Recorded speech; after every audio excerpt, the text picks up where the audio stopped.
রাজধানীর মতো মাগুরার বাজারগুলোতেও অনেকটাই কমতে শুরু করেছে শীতকালীন শাকসবজির দাম।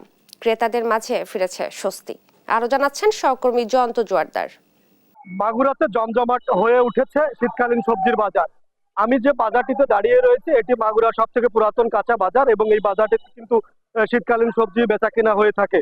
তবে এবছর মাগুরাতে শীতকালীন সবজির উৎপাদন বৃদ্ধি হয়েছে এবং সরবরাহ বৃদ্ধি হয়েছে, যে কারণে কিন্তু সবজির দাম অনেকটা কমে এসেছে।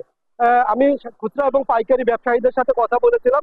তারা যেটা বলছিলেন যে মাগুরাতে নতুন আলু বিক্রি হচ্ছে 40 টাকা থেকে 45 টাকা এবং পালং শাক বিক্রি হচ্ছে কিন্তু 8 টাকা থেকে 10 টাকা এবং এবং ফুলকপি বিক্রি হচ্ছে কিন্তু 5 টাকা থেকে 10 টাকা কেজি দরে কিন্তু ফুলকপি বিক্রি হচ্ছে এবং পাতাকপি বিক্রি হচ্ছে 5 টাকা থেকে 10 টাকা কেজি দরে কিন্তু বিক্রি হচ্ছে। তবে সব সবজিরই কিন্তু অনেকটা দাম কমে এসেছে, এ কারণে কিন্তু কৃষকরা লোকসানের মুখে পড়েছে, ব্যবসায়ীরাও কিন্তু লোকসানের মুখে পড়েছে। তারা বলছিলেন যে সবজির দাম কম থাকায় কিন্তু ব্যবসায় তেমন একটা লাভ হচ্ছে না, এমনটাই বলছিলেন সাধারণ ব্যবসায়ীরা।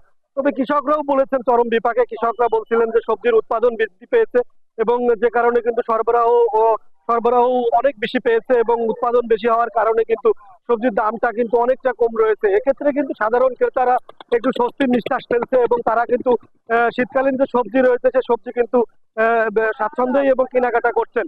তবে কৃষি বিভাগের পক্ষ থেকে কিন্তু মাগুরাতে কিন্তু প্রতিনিয়ত বাজার মনিটরিং করছেন এবং ভোক্তা অধিকারের পক্ষ থেকেও কিন্তু বাজার মনিটরিং করছেন, বাজার নিয়ন্ত্রণ রাখার চেষ্টা করছেন। আমি ভোক্তা অধিকারের যে পরিচালক রয়েছে মামুনুল রশিদ, আমি তার সাথে কথা বলেছিলাম। তিনি যেটা বলছিলেন যে মাগুরাতে কিন্তু প্রচুর পরিমাণে সবজির আবাদ হয় এবং বাজার দরও কিন্তু সহনীয় পর্যায়ে রয়েছে এবং সাধারণ ক্রেতারা কিন্তু সবজি কিনে স্বস্তির কথা জানাচ্ছিলেন। এমনটাই ছিল মাগুরার সর্বশেষ শীতকালীন সবজির বাজারের খবর।